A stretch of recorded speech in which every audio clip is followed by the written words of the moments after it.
how to put power steering fluid in a 2001 Chevy Impala. This is how you open the hood. Should be a little lever that you just push in and you pull up. Some hoods will have a bar that goes from here to here to keep it open. Mine stays open on its own. When you look at it, there will be a bar covering the coolant. You need to unscrew these bolts. We're going to put the bolts up here to not lose them and move this over to the side. So you're going to see these bolts right here on the coolant. You're going to unscrew these bolts and put them with the other ones.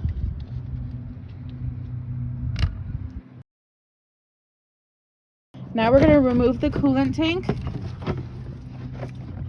and set it off to the side out of the way.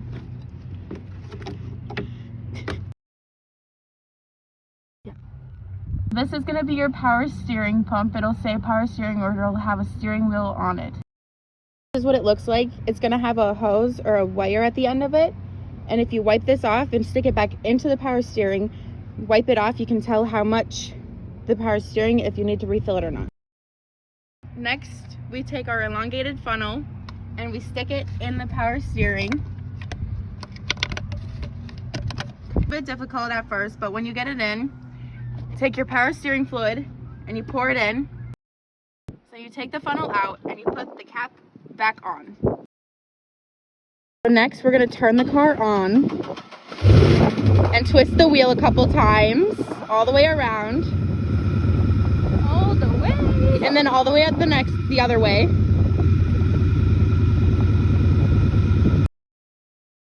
Now we're going to put the funnel back in and pour more power steering fluid, top it off, and put the cap back on one more time. Okay. Now what we're going to do is put the coolant back in. Make sure you don't get the hose tangled. Have it back on the bolts. You put the bolts back on. It'll be the black ones with the lips. Hand tight so you can take them off again. So now we're going to move the black bar into place and just screw the bolts on again, just hand tight so you can get them back off if you need. So now we're going to move everything out of the way and we're just going to close it back up. That's how you refill power steering in a 2001 Chevy Impala. There should be a little lever. There should be a little lever that you push in and you lift up. Some hoods will have a wire that goes from here to here to hold the trunk up, to hold it. Here's the coolant. This bar needs to be moved, so you unscrew these bolts. Take the funnel out and you put the cap